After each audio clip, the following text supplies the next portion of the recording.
इसका नाम है मेरा कुछ सामान और रिदा।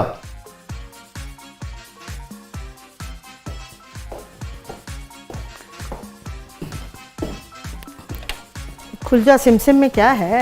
जादुई बॉक्स है। अरे हाय हाय, बड़ा कुछ याद आ रहा है। खजाना है, खजाना यादों का। बता दूं? इसको देख के मुझे कुछ याद आया। रूही बानो जो एक्ट्रेस थी, हम उनके घर जाया करते थे। मैं और अस्मा ज़्यादा मैं कम, लेकिन वो इस तरह की जो टेपें थी ना अपने ड्रामों की फीते निकाल के उनके अपने दरख्तों पे लगाए होते थे उन्होंने लॉन में। वो सीन मैं कभी नहीं भूल सकती। अच्छा। तो ये देख के मुझे एकदम याद आया। वो ऐसे खींच के ना फीते, तो पूरे दरख्त ना उनके लॉन में उस पे ऐसे ऐसे लगे होते थे। तो ये reminds me of that. Master ने साथ नहीं दिया रूही की जिंदगी पे। तो मैंने कहानी भी लिखी है ना, कुत्तों की दुनिया। वो एक कुत्ते के साथ रहती थी ना आखिर में, अपने साहबजादे की डेथ के बाद ना। हाँ, तो आखिर में मैं और अस्मा ये डरते थे कि ये कुत्ता इसको खा जाएगा, क्योंकि वो इतना भूखा था। तो हम डरते थे हर वक्त। तो ये जो सीन देख के ना मुझे रूही का दरख्त याद आ गया जिस पे ये फीते अपने।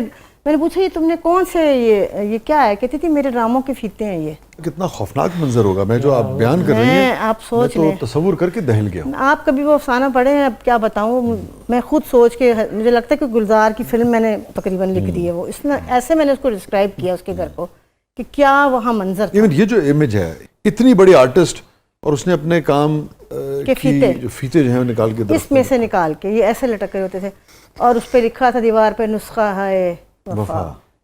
Very sad. अल्लाह ताला उन्हें गरीक रहमत फरमाए। उनकी तो बहुत अलमनाक मौत भी और जिंदगी भी थी।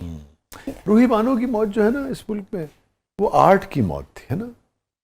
देखिए उनके घर में गैस हर वक्त खुली होती थी, सुई गैस। और मैं कहती थी ये इसको गैस चढ़ जाएगी, ये मर जाएगी। तो जब जाओ गैस खुली हुई है, वो बंद ही नहीं करती थी। तो मतलब इतनी बातें हैं, आपको क्या बताएं। लेकिन बहुत दुख है। तो मैं ये नहीं कह रही कि हर बंदा दुख से ना ताकतवर होता है। वो बेचारी नहीं सह सकी ना दुख। She lost her mind. ये फरमाइए कि आपका और अस्मा का बहुत ताल्लुक था। मुझे अस्मा ने भी बताया था जाते थे। वक्त तो इतना नहीं है, वक्त की तंगी की मजबूरी है। बुनियादी वजह क्या बनी थी? इतनी बड़ी आर्टिस्ट, ठीक है इब्तिदा में टेलीविज़न का मुआवजा बहुत नहीं होता था, फिल्म में वो बहुत ज़्यादा उस तरह से जो टेलीविज़न में उनका मकाम था वो फिल्म में नहीं हो सका। मगर ये क्या हुआ बीच में?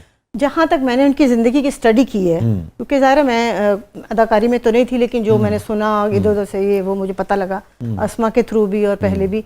उनकी माँ बड़ी जाबिर और सख्त थी, क्योंकि ये बताया करती है बुशरा भी कि वो मुआवजा नहीं लाती थी तो वो उसको घर में नहीं घुसने देती थी माँ। सारी सारी रात वो लड़की बाहर बैठी रहती थी, चाहे बारिश हो तूफान हो। तो जब कोई माँ इतना जबर करे, और माँ भी सिंगल मदर थी ज़ाहिर है, तो आपको पता है मुआशी मजबूरियाँ होती हैं, तो वो लड़की पे मेरा ख्याल है बहुत असर हुआ। लेकिन एक आखिरी बात रूही के हवाले से ये कहूँगी कि मैंने उसके साथ पढ़ा हुआ है कॉलेज में, हम पढ़ते थे इकट्ठे। तब भी मैं उसको बड़ी ऐसे देखती थी कि ये लड़की क्या है, ये क्या चीज़ अजीब खोई सी वो थी, अकेली खड़ी है दरख्तों के नीचे कॉलेज में। तो मैं जब से मुझे हॉन्ट करती थी। फिर बाद में तो खैर वो एक्ट्रेस बन गई। नाज़ो याद आ जाती है,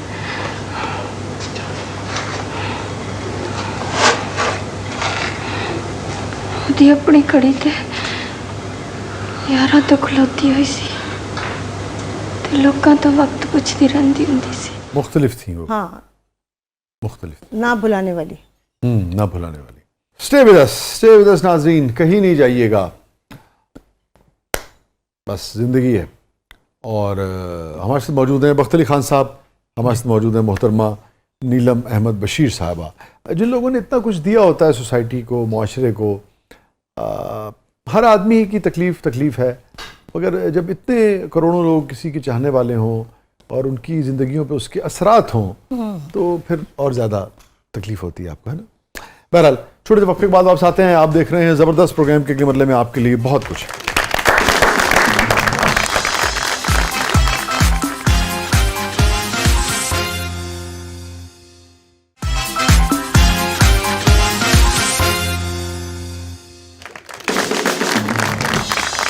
वेलकम बैक नाज़रीन, ज़बरदस्त में एक बार फिर खुशामदीद। और क्या है रिदा प्रोग्राम के इस मरले में? जी, अब हमारा सेगमेंट है ज़बरदस्त पब्लिक सब जानती है, तो आइए देखते हैं पब्लिक आपसे क्या जानना चाहती है। तो बढ़ते हैं पब्लिक की तरफ। जी, इससे पहले मैं रूही बानो के बारे में एक बात और हाँ, कहना हाँ, चाहती जरूर, हूँ जरूर। कि क्योंकि मैं उनसे मिलती थी और अस्मा बहुत मिलती थी। वो एक गाना गाया करती थी जो उन्हें बहुत पसंद था और उनकी आवाज़ बहुत अच्छी थी। कौन सा? वो गाती थी, जिंदगी तमाशा बनी, अरे। दुनिया दा हासा बनी। यार अगर आपको याद हो तो रूही बानो को इस बहाने जी मैं वैसा तो नहीं गा सकता, पर एक छोटा सा ट्रिब्यूट फ्रॉम माय साइड, एक लाइन। अफशा साहब के गाया हुआ है ना? जी अफशा जी ने उनको एक जिंदगी तमाशा बनी, दुनिया दा हासा बनी, किते भी न प्यार मिले जिंदगी तमाशा बनी, दुनिया दा हासा बनी। किते भी न प्यार मिले, जिंदगी तमाशा तमाशा बनी। जी, तो बढ़ते हैं पब्लिक की तरफ।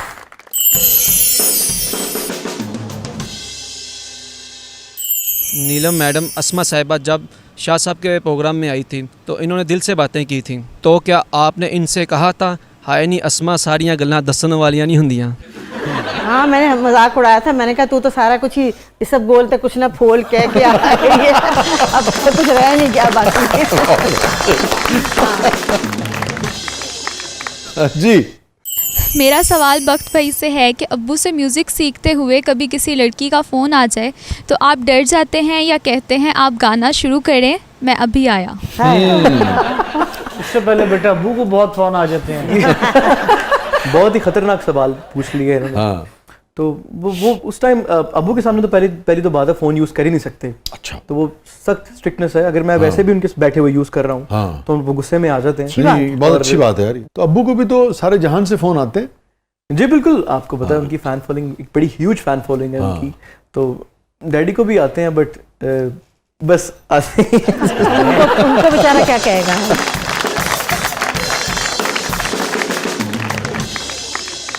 जी, नीलम मैडम बुशरा अंसारी साहबा का कौन सा काम जो आपको पसंद ना आया हो और आपने कहा नी बहने तू एक ही कीता? पसंद कई दफ़ा नहीं आता, ये ड्रामे जो होते हैं आजकल सास बहू वाले। पर मैं उसको कुछ कहती इसलिए नहीं हूँ, मुझे पता है कि वो उनका तो ये रोज़गार है। तो लेकिन ये कि वो भी खुद भी तंग कहती है कि क्या है ये फजूल से ड्रामों में मैं काम कर रही हूँ, लेकिन ये कि काम तो काम होता है, करना तो पड़ता ही है। जी जी। आप तीनों में खाना सबसे अच्छा कौन बनाता है? जब पकाना पड़े सारे पका ही लेते हैं।